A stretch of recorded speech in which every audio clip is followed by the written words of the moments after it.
আসসালামু আলাইকুম প্রিয় দর্শক, তুরাগ নদীতে কতগুলো লাশ পাওয়া গিয়েছে এবং এই লাশের কারণে সেখানে কি পরিবেশের সৃষ্টি হয়েছে এগুলো নিয়ে গত রাতে আমি একটা কন্টেন্ট করেছিলাম এবং আমার এই কন্টেন্টটা আমি আপ করেছিলাম 10টার দিকে।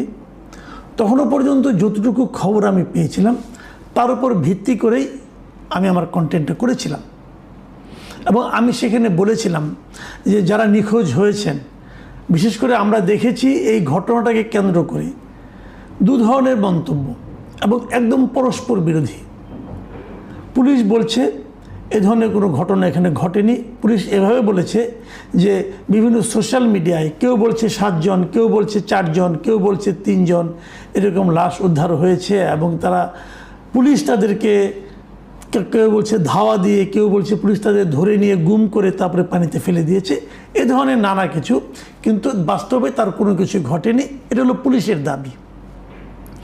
এর বিপরীত দিকে আওয়ামী লীগের বিভিন্ন সোশ্যাল মিডিয়া থেকে এবং যারা নাকি আওয়ামী লীগের করেন, আওয়ামী লীগের হয়ে বিদেশে থাকেন, এরা অনেকেই নানা ধরনের ছবি দিয়ে, কিছু কিছু ছবি এআই দিয়ে তৈরি বলে আমার কাছে মনে হয়েছে, যেমন লাল পানি এরকম লাশের পর লাশ ভেসে যাচ্ছে, এই ধরনের ছবি দেওয়া হয়েছে। তুরাগের পানি লাল হয়ে গিয়েছে, তুরাগ এখন মৃত্যুর জন্য একটা উপত্যকায় একটা মৃত্যুর নদীতে পরিণত হয়েছে, এই ধরনের নানা কথা সেখানে লেখা ছিল। কিন্তু আমি কনফার্ম কোনো নিউজ, আমি যখন এটা আমারটা 10টার সময় আপ হয়েছিল, তো বুঝতেই পারছেন আমি আগে রেকর্ড করি, তারপরে এডিট করি, তারপরে তো সেটা 10টায় আপ হয়। তার মানে আমার কাছে 9টা পর্যন্ত যে খবর ছিল তার উপর ভিত্তি করেই কিন্তু আমি এটা রেকর্ড করেছিলাম। তো আমার ওটা দেখে আমার দর্শকদের অনেকে নানা ধরনের মন্তব্য করেছেন এবং কেউ কেউ এমনটা বলার চেষ্টা করেছেন আমি সরকারের কাছ থেকে কিছু টাকা পয়সা পেয়ে সরকারকে সাপোর্ট করছি, এরকম নানা ধরনের মন্তব্য করছেন এবং যার যার মতো করে কেউ বা প্রশংসা করেছেন, কেউ ধন্যবাদ দিয়েছেন যে আমি আপনার গুজবে গা ভাসাইনি, এরকম কথা অনেকে বলেছেন। তো আমি সেখান থেকে কিছু মন্তব্য আপনাদেরকে একটু পড়ে শোনাতে চাই, যাতে নাকি আপনারা ঠিক বুঝতে পারেন যে আসলে আমাকে নিয়ে আমার দর্শকদের মধ্যে কী ধরনের চিন্তা, কী ধরনের প্রতিক্রিয়া হয়েছিল। আমি এগুলো পড়ছি দুই একটা। মোহাম্মদ শরীফ লিখেছেন, আমরা তুরাগবাসী, আমরা জানি আপনি দালালি করেন না, মামলা করলে উল্টো পুলিশ ধরবে। মানে আমি এক জায়গায় বলেছিলাম যাদের লোকজন হারিয়ে গেছে তারা তো কেউ মামলা করেনি, তাহলে আমরা কি করে বুঝবো? এই মোহাম্মদ শরীফ যে কথাটা বলেছেন যে মামলা করার ক্ষেত্রেও আমাদের মধ্যে এক ধরনের ভয় কাজ করে যে আমার ছেলেটা হারিয়ে গেছে, মামলা করব। এখন যদি ওনারা দাবি করেন যে ওই ছেলেটা আওয়ামী লীগ করতো, তাহলে আমি মামলা করলে কিন্তু আমি উল্টো বিপদে পড়তে পারি। মোহাম্মদ শরীফের এই যে ভয়টা, এই ভয়টাকে কিন্তু আপনি উপেক্ষা করতে পারবেন না। এ ধরনের বাস্তবতা এই দেশে এখনও বিরাজ করছে। এখন কেন বিরাজ করছে, বিরাজ করা উচিত কি না, এই বিরাজ করার পেছনে সরকারের সরাসরি কতটুকু ভূমিকা আছে, এই সবগুলি নিয়ে আপনি আলোচনা করতে পারেন। কিন্তু বাস্তবতা হলো মানুষের মধ্যে এক ধরনের ভয় পুলিশ সম্পর্কে, সেটা কিন্তু আছে।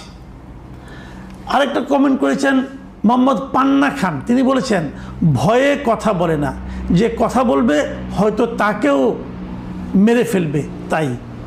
এই একই ধরনের কথা কিন্তু দুটো মন্তব্যই আপনারা বুঝতে পারলেন। এরপরে আমি আরেকটা মন্তব্য পড়ি। সৌরভ চাকারিয়া তিনি লিখেছেন, আপনি কি সোশ্যাল মিডিয়ার মানুষ? মানুষ হয়ে থাকলে মিডিয়াতে পাবেন, আর যদি সরকারের পাপেট হয়ে থাকেন তাহলে পাবেন না মিস্টার মাসুদ। দেখেন, আমি সোশ্যাল মিডিয়ার মানুষ না, আমি আসলে এই দেশের মানুষ। এই দেশে সোশ্যাল মিডিয়াও আছে, আবার কনভেনশনাল মিডিয়াও আছে, মেইন স্ট্রিম মিডিয়াও আছে। আমি পার্টিকুলার কোনো মিডিয়ার উপরেই ডিপেন্ড করি না।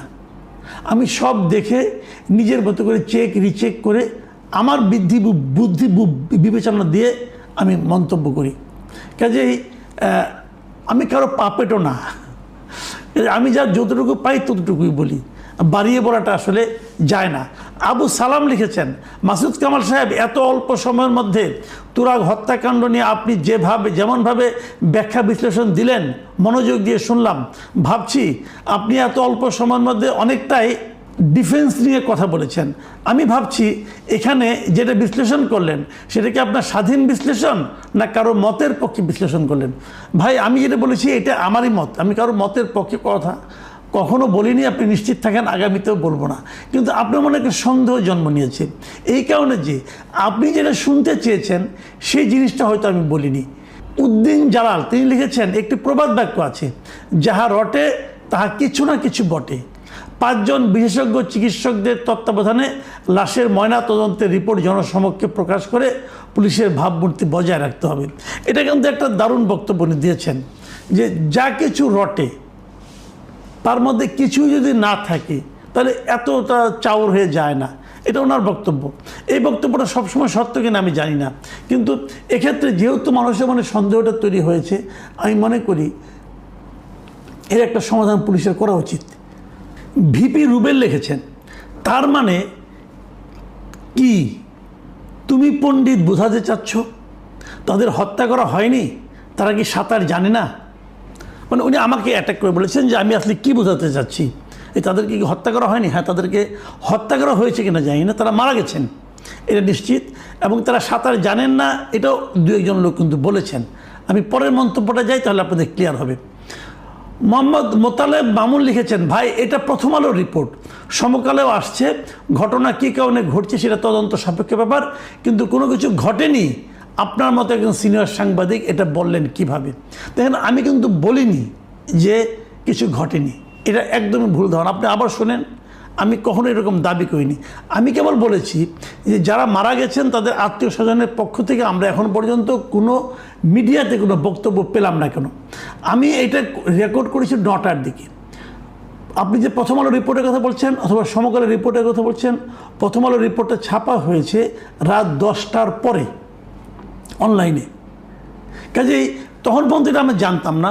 কিন্তু প্রথম আলো রিপোর্টে কী ছাপা হয়েছে, সমকালের রিপোর্ট ছাপা হয়েছে আরও অনেক পরে। আমি বরং প্রথম আলো রিপোর্টটা আপনাদেরকে একটু ওই রিপোর্ট থেকে কিছু কথা বলি, তাহলে বুঝতে পারবেন। প্রথম আলো রিপোর্টে বলা হয়েছে তারা 2 দিনে 3 জনের লাশ উদ্ধার করা হয়েছে তুরাগ থেকে। 2 দিনে 3 জনের লাশ, মাথায় রাখবেন। এবং তারা রাজনৈতিক কর্মী, রাজনৈতিক হত্যা, পুলিশ কর্তৃক হত্যা এ ধরনের কোনো মন্তব্য এখানে ছিল না। তারা ছিল সেই 3 জন কারা কারা তাদের একটা পরিচয় তারা দিয়েছেন। তাদের একজন হলো মোহাম্মদ সুমন, যার বয়স 17 বছর। তার সম্পর্কে বলা হয়েছে যে সুমন 22 তারিখ থেকে নিখোঁজ ছিল বলে ধারণা করা হচ্ছে, কিন্তু তার আত্মীয় স্বজনরা কেউ কিছু জানে না। এবং তারা সুমনের বাড়িতে গিয়েছিল, তারা সুমনের রানা ভোলা এলাকার সুমনের ভাড়া বাসায় গিয়েছিল, 2 কক্ষের বাসা। সেখানে সুমনের বাবা, মা ও বোন বসেছিল, তারা বাকরুদ্ধ হয়েছিল। কিন্তু একটা ইন্টারেস্টিং বিষয়, একটা জিনিস খুবই একটা গুরুত্বপূর্ণ একটা বিষয়, সেটা হলো সাংবাদিক তাদেরকে যত কিছু জিজ্ঞাসা করেছে তারা কোনো প্রশ্নে, অধিকাংশ প্রশ্নে তারা চুপ করেছিল। এবং সুমন 22 তারিখ থেকে নিখোঁজ কিনা তারা এই প্রশ্নের কোনো উত্তর দেয়নি। এবং তারও চেয়ে বড় কথা হলো সুমনের মোবাইল থেকে সুমনের সব ছবি ডিলিট করে দেওয়া হয়েছে। বাসায় তার যে ছবিগুলো ছিল সেগুলো ছিঁড়ে ফেলা হয়েছে, সুমনের মোবাইল ভেঙে ফেলা হয়েছে। এগুলো কারা করেছে? সুমনের পরিবারের লোকেরা করেছে। এবং তারা একটা যুক্তি দিয়েছে যে সন্তান হারানোর যে মানসিক যন্ত্রণা বাড়বে তাই কোনো স্মৃতি রাখা হয়নি। এই যে যুক্তিটা, এই যুক্তিটা আমার কাছে গ্রহণযোগ্য মনে হয় না। আমাদের বাঙালিদের মধ্যে এ ধরনের মানসিকতা আসলে কাজ করে না। বাঙালিরা মনে করেন সব স্মৃতি মুছে ফেলবে, এটা হয় না রে ভাই। এখানে অন্য কোনো একটা মেও আছে, একটা ঝামেলা আছে। সেই ঝামেলাটা কি এটা এই রিপোর্ট পড়লে বোঝা যায় না, কিন্তু মানুষের মনে সন্দেহটা তৈরি হয়। এই যে তৈরি হওয়াটা, এটা গুরুত্বপূর্ণ, এটা মাথায় রাখেন। আমি পরের পয়েন্টে আসছি। পরে যে পয়েন্টগুলো আছে যেগুলো, সেটা হলো যে এরপরে আরেকজন যিনি মারা গেছেন, আরেকটা কথা বলে নিই, আরেকটা কথা বলে নিই। এই সুমন সম্পর্কে বলা হচ্ছে যে কথাটা পুলিশ বলেছেন, অথবা পুলিশ ওই তার যে ফ্যামিলির লোকজন আছে তাদের বরাতে বলেছেন যে পুলিশকে নাকি তার ফ্যামিলির লোকজন বলেছে যে পিকনিকের কথা বলে সুমন বাড়ি থেকে বেরিয়ে গিয়েছিল, সে তুরাগ নদীতে পড়ে গেছে, তারপরে সে নৌকাতে যাচ্ছিল এবং তারপরে সে সাঁতার জানতো না, তারপরে কয়েকদিন পরে তার লাশ পাওয়া গেছে। এই ধরনের কথা পুলিশ বলেছে তার পরিবারের বরাত দিয়ে।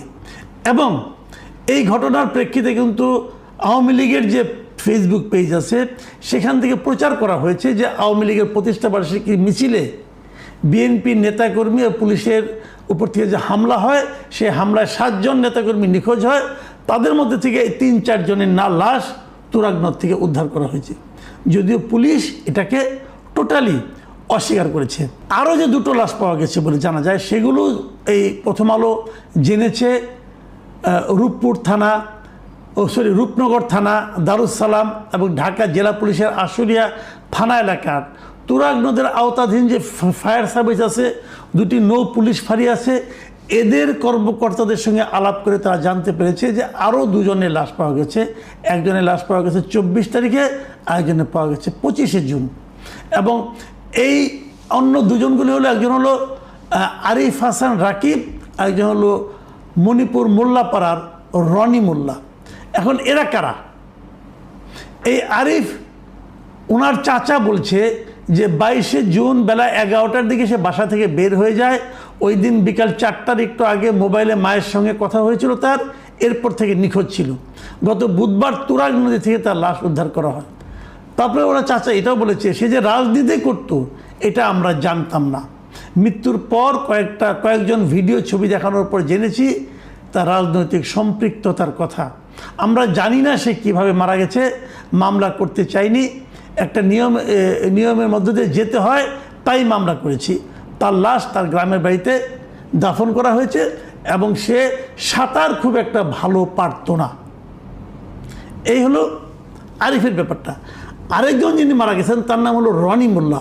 এই রনি মোল্লার সম্বন্ধে বলা হচ্ছে সে দিয়াবাড়ি ঘাটে কয়েকজনের সঙ্গে একসঙ্গে গোসল করছিল এবং গোসল করার সময় সে ডুবে যায়। অন্যরা ঘণ্টাখানেক চেষ্টার পর তার মৃত অবস্থায় পারে তুলে রনি মোল্লার মৃত্যুর ঘটনায় সাভার থানায় একটা অপমৃত্যুর মামলা করা হয়েছে। আর রনি মোল্লার বাবা বলেছেন যে উত্তর দিয়াবাড়ি এলাকায় একটা হোটেলে কাজ করতো রনি। 24শে জুন রনির মৃত্যুর খবর পেয়ে ঘটনাস্থলে গিয়ে জানতে পারে গোসল করার সময় তিনি মারা গেছেন। আর তিনি আরেকটা কথা বলেছেন যে রনি মানসিকভাবে একটু ভারসাম্যহীন ছিল। দেখেন, আমরা যে প্রথম আলোর 3 জনের খবর পেলাম তার মধ্যে রনি মোল্লার ব্যাপারটা আমার কাছে একেবারে অরাজনৈতিক মনে হয়েছে, এটা নিছকই দুর্ঘটনা। আর বাকি যে 2 জন আরিফ এবং সুমন, এই 2 জন রাজনীতি করতেন, আওয়ামী লীগ করতেন, এটা তার পরিবারের লোকজন স্বীকার করেনি, বাট তারা পরে জানতে পেরেছে। এমন হতে পারে যে পুলিশের ভয়ে অথবা তারা রাজনীতি করতো এটা বললে যদি পুলিশের নির্যাতনের শিকার হয় তারা, তাহলে হয়তো এটা